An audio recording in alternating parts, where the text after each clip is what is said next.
ہاں تو دودھ نے اتنی شدت سے جوش مارا, اللہ اللہ سبحان اللہ سبحان اللہ, اتنی شدت سے برتن سے باہر آنے کے لیے جوش مارا کہ دکاندار کو چولہا بند کرنا پڑ گیا. اللہ اللہ اللہ اکبر. ایک بات میری یاد رکھیے گا, نسبت کامل ہو تو آگ بجھ جاتی ہے. سبحان اللہ سبحان اللہ سبحان اللہ. اور دنیا دی ہوئے تو باویں اقبا دی ہوئے, نسبت کامل ہو تو آگ بجھ جاتی. اپنی اپنی نسبت پر پکے رہنا. اللہ اللہ. میرے اور آپ کے کریم آقا فرماتے ہیں, بس میں بات کو سمیٹنے کی طرف آ رہا ہوں, محبوب فرماتے ہیں, دیکھیں یہ ولیوں کا اعجاز ہوتا ہے, یہ فقیروں کا اعزاز ہے. لوگ ہمیں کہتے ہیں یہ آپ کون سی باتیں کس دور میں لے کر بیٹھ گئے, یہ نظر کا فیض کیا ہوتا ہے؟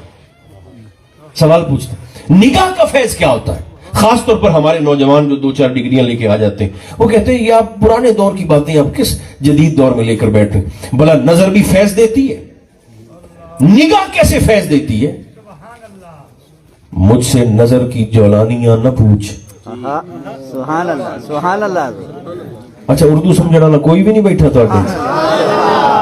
مجھ سے نظر کی جولانیاں نہ پوچھ, نظر تو وہ ظالم نظر ہے, اٹھے تو بجلی پناہ مانگے, جھکے تو خانہ خراب کر دے. کیا کہنے دو اللہ. یہ نگاہ کا فیض ہی تھا, یہ نظر کا فیض ہی تھا.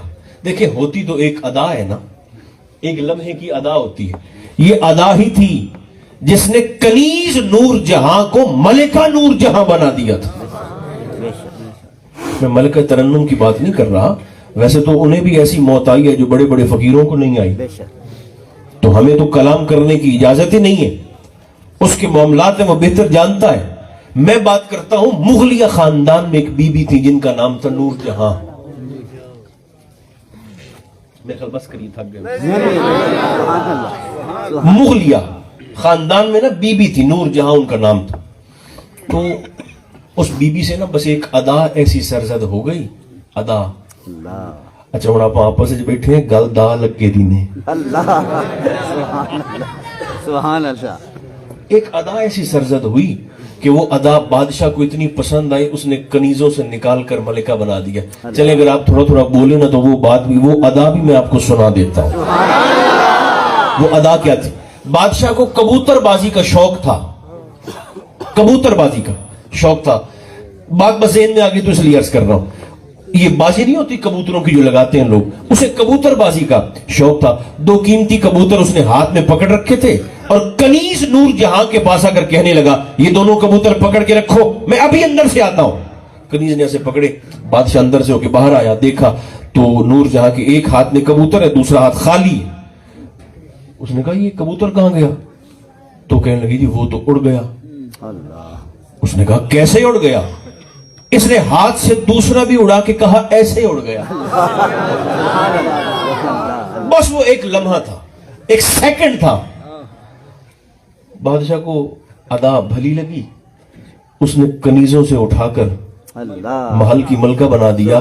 جب بھی ایسی محفل میں جائیں اس نیت, دعا, کوشش اور ارادے کے ساتھ جائیں کہ ہم سے کوئی ادا ایسی سرزد ہو جائے جو نگاہ یار میں پسند آ جائے. سبحان اللہ. بلکہ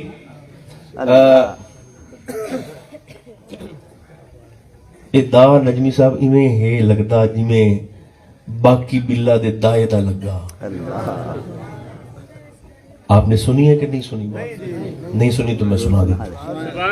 سبحان اللہ سبحان اللہ. باقی بلا دے ماچھی دا لگا, دائے دا. سبحان اللہ. دیکھیں حضرت باقی بلا کا اس میں گرامی تو ہے حضور معید الدین, بھارت میں آپ کا آستان ہے. مگر اب باقی بلا ظاہر ہے ایک لقب ہے جو بہت سارے صوفیہ استعمال فرماتے ہیں اپنے لیے. سنا دوں وہ دا کی میں لگتا ہے اے او دائے جائیں دا وال ممبر تو دسے آ جاندہ ہے. حضرت باقی بلا رحمت اللہ تعالی علیہ آپ کے آستانے پہ نا اسی وقت, یہی وقت ہوگا رات کو, ایک بندہ آیا. ایک بات یاد رکھنا, جو آستانہ ہوتا ہے نا خانقاہ ہوتی ہے,